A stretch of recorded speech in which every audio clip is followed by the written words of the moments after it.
After spending some time in the pavilion, the headmaster offered the boy a seat. The girl was taken aback by the grandeur of the hall as it fell within the intersect area. As an outer sect disciple, she never expected to have the opportunity to see it. The headmaster politely invited both of them to sit down. The girl was surprised by the sudden display of respect from the other intersect members. Some disciples were envious and resentful. Then the boy asked a question. "Your surname is the same as the founder. Are you his descendant?" The headmaster quickly responded that he did not dare to make such a claim. It was merely a coincidence that the younger generation happened to share the same name as the ancestor. As the game progressed, the boy recalled that the headmaster had already been deceased. The character's description was brief, and he wasn't particularly significant. Suddenly, the headmaster spoke up. "I don't know why SR came to our sect." The boy immediately realized that they must never discover the truth and concocted a new story. While practicing, the boy explained that something had gone awry and his meridians were damaged. He remembered that an old friend had established a nearby sect and sought refuge there to recover. The old friend he referred to was actually their sect's ancestor. Upon realizing this, the headmaster quickly apologized.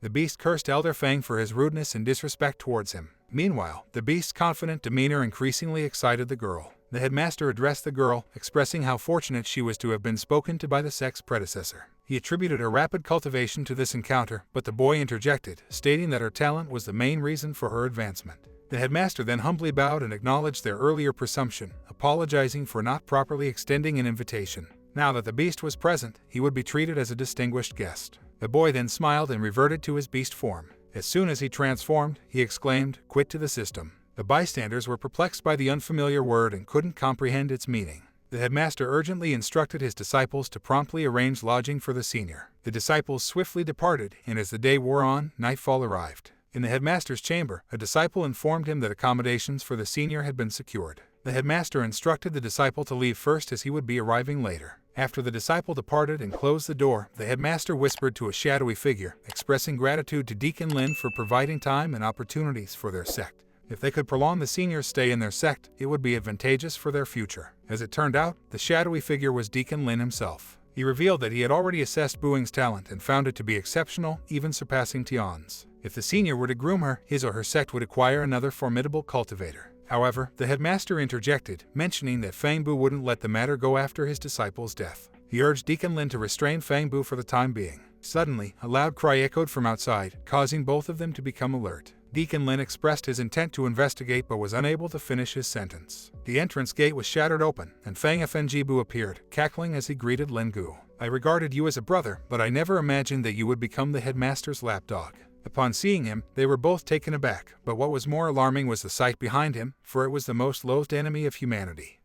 As the demons attacked, one of the sectarians fought back until suddenly, the demons were torn apart and Bu and his team appeared. Sister Zhu was requested by Bu Feng to assess the condition of the fallen brothers. A gathering to combat the demons was made possible by the efforts of the eldest and Sister Bu. However, the process of converting from plug-in to human drained the protagonist. Just then, there was a sudden explosion in the main sect's chambers. The sect leader informed Fang Jin that he was unworthy of leading the sect due to his feeble abilities. The sect's council erred in appointing him. In a swift turn of events, a demon impaled the sect leader with his sword, but Bu Feng intervened and fatally wounded the demon from behind. Due to the murder of the previous sect leader, nobody expected Bu Fengyan to be chosen as the new head of the sect. However, the timing couldn't have been better as the protagonist had just unlocked the new achievement system feature, earning the head of cult achievement. While seated, Bu and an elder contemplated the recent events. The elder acknowledged that Bu's skills were impressive enough to exact revenge on the murderer of the former head of the sect. There was unanimous agreement within the sect for Bu to take the position of the head. However, Bu herself admitted that it may have been due to the influence of her patron rather than her own merits. Suddenly, a disciple interrupted with news that another disciple, Feng Buho, had taken advantage of the confusion and escaped from Mount. Feng was a traitor, and his current whereabouts were unknown. The elder expressed concern that if Feng Buho was working in conjunction with the demons, it would be challenging to defend against such a formidable foe. To aid in their efforts, Bu's benefactor bestowed the sacred UNG protective formation upon her, a powerful defensive skill categorized as a mysterious class protective formation. When combined with an Earth-class mountain defensive formation, the demons would find it difficult to penetrate. However, the sect lacked the materials required to set up the protective formation, so they dispatched someone to the nearest array pavilion branch to procure the necessary items. Upon arriving at the pavilion of arrays, the group was met with an unfriendly reception. The guild administered tests to individuals aspiring to become spellcasters, but when our heroes disclosed their origin, the spellcasters grew impatient with their requests. Unfortunately, one of the spellcasters attempted to strike a commoner, but one of the heroes intervened and slowed down the caster's arm. At this point, the destiny system emerged and requested a decision. As the conflict ensued, Zhu Bohong, the master of formations, appeared on the scene. With his tough demeanor, he seemed capable of instigating further disruption. Perplexed by the situation, Zhu Bohong sought clarification and requested an explanation. The arrival of Master Zhu at the scene left everyone stunned, as he was known for his superiority over others and had previously treated ordinary people with disdain. As an elite caster in the main court, he had always taken pride in his status and had even disrespected those who dared to approach him. On a particular occasion, a young man had come to the court seeking to become an elite caster. However, the receptionist not only turned him away but also mocked his audacity. To everyone's surprise, the young man was an accomplished spellcaster who demonstrated his mastery by performing 2 advanced spells. Consequently, he was recognized as a master and was promoted to the rank of elite caster. Master Zhu developed the ability to accurately read people and avoid misjudging them based on their appearance. When he assessed our heroes, he immediately sensed that they were from an uncommon place. Although one of the group members demonstrated a spell to him, he dismissed it as insignificant, as he had previously encountered it. In fact, he had seen this very quest while playing the game, which required players to gather materials for a formation. One of the girls in the group realized that the issue lay with the materials used for the spell. While raw jade was commonly used at home, the jade from the Array Pavilion was specially selected for its purity, resulting in the absence of some essential components in the spell. The solution was to mix common iron and copper with the purified jade, which eventually led to success. According to Master Zhu, altering the spell was beyond the capabilities of an average caster. Meanwhile, Guangling received a hit to the back of his head. The events had left everyone bewildered and unable to comprehend what had transpired. One of the spellcasters speculated that there had been an attempt at blackmail. The benefactor, sensing that something was amiss, underwent a transformation and emerged as a human. The sudden change left everyone stunned. The benefactor requested Master Zhu to arrange for a room to examine the young man, to which Zhu consented. As the benefactor scrutinized the young man, he noticed signs of demon seed. When the benefactor inquired about the young man's identity, the sister revealed that his name was Guangling. Guangling was the first boss in the game, a human infected with demonic energy who became obsessed with grief after losing a loved one. Due to his high attack and agility, he was once known as the Rookie Oppressor, a formidable opponent. Sister Guangling implored the elder to aid her brother, and the benefactor decided to take the sister and brother under his wing to ensure their safety. The scene then shifted to the gates of the Shenaumen Sect, where Bu expressed his gratitude to Zhu for helping set up the formation. Sister Guangling relayed that her brother's condition was currently under control, but it might worsen in the future. That was why the elder had taken them with him to treat him.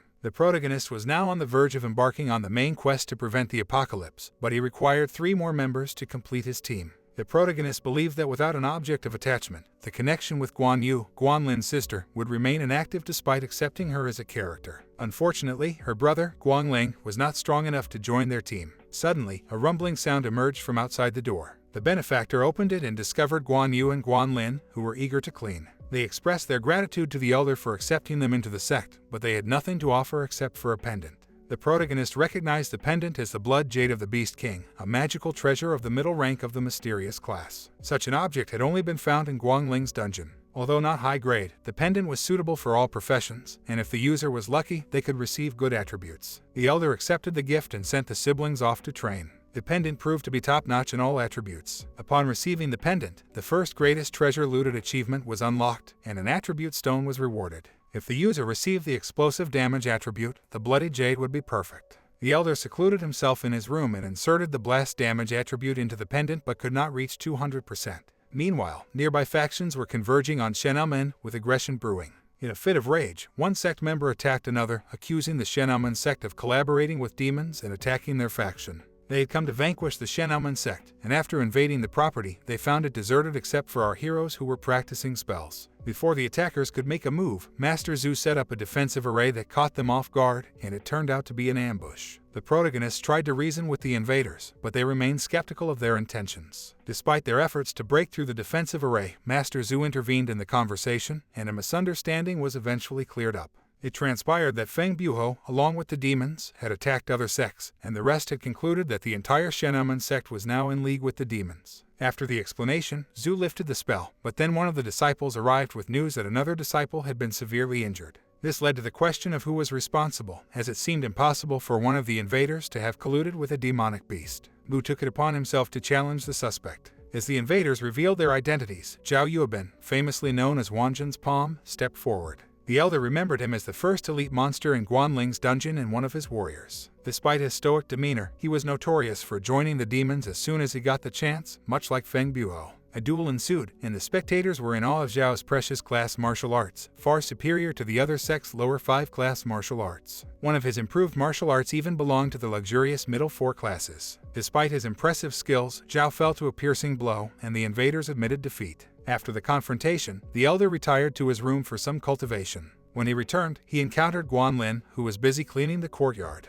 Guanling humbly offered his help, acknowledging his perceived uselessness. The elder hoped to guide him towards a better future, but his attention was diverted as he sensed a familiar aura. Master Zhu beckoned the elder to approach him. He informed him of a message from one of the spellcasters stationed in the Array Pavilion. The message revealed that the spellcaster witnessed demons gathering nearby, preparing to launch an attack on the sect. Without a moment's delay, Master Zhu disclosed that it would take at least 2 days to construct a defense formation if everyone worked tirelessly. Together with the elder, they visited the informant who delivered the magic circle master token to Guan Yu. Regrettably, while en route, the informant encountered the demons by chance. Upon utilizing the token delivered by the courier, a psychic link is established with Guan Yu. Master Zhu and the other junior members of the sect appeal to the elder to grant them permission to participate in the sect's defense. Although admission to the sect necessitates approval from the sect leader, they are willing to confront the demons prior to obtaining authorization. Zhu promises that they will exert maximum effort. The young women, members of a specific religious order, meticulously search their surroundings for any indications of demonic presence. Though Lianyan Kizhu was not the most ideal location for spiritual growth due to the limited spiritual energy, they remained watchful in their pursuit. Leading the group was Jian Yinyang, who seemed to be in charge. Soon, Yi Gufeng joined them from the Xingyu sect in their endeavor. Utilizing the paper eye spell, their greatest fears were validated. A horde of at least 300 demons was advancing towards them.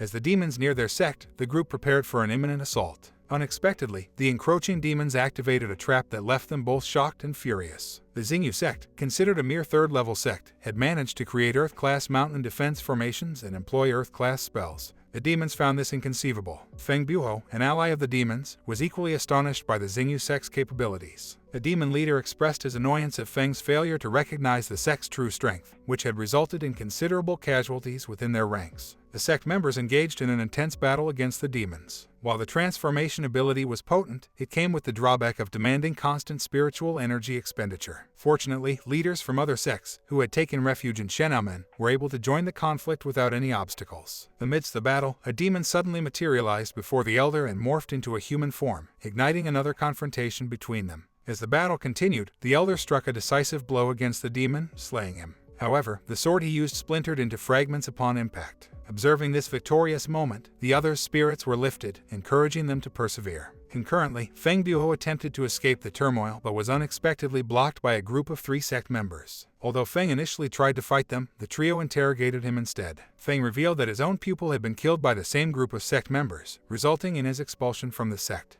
Desperate to seek justice against the tyrannical leader who had taken control of the Shenhamen sect, Feng pleaded for their help. Ultimately, the trio chose to take Feng as a prisoner. As the protagonist bravely defeated all the demons, he was awarded the esteemed title of Head of the Alliance, earning him the much-coveted mysterious furniture gacha item from the household system. While the group discussed Feng's escape attempts, they were astonished when the trio who had earlier captured him arrived, presenting Feng to them, bound and unable to escape. Thankfully, Jian Yangyang and her 2 sect brothers appeared just in time, aiding their fellow members. Upon seeing Yi Gufeng, the elder man instantly identified him as one of the characters of Destiny from the original game. It was clear that Yi Gufeng possessed exceptional talents, especially in spell formation and artifact creation, as demonstrated by his swift ascension to the position of Xingyu sect disciple within a few short years. Yet, as Destiny would dictate, the system suddenly identified another character of Destiny, and it happened to be Jian herself. 15 minutes prior, Sister Jian is questioned about whether the benefactor is being truthful. She responds that his words shouldn't be fully trusted, but they shouldn't be completely dismissed either. After all, this creature is renowned for its fierceness and is not much more benevolent than demons. Sister Jian advises everyone to remain alert, and if the beast behaves improperly, they must employ magical weapons against it.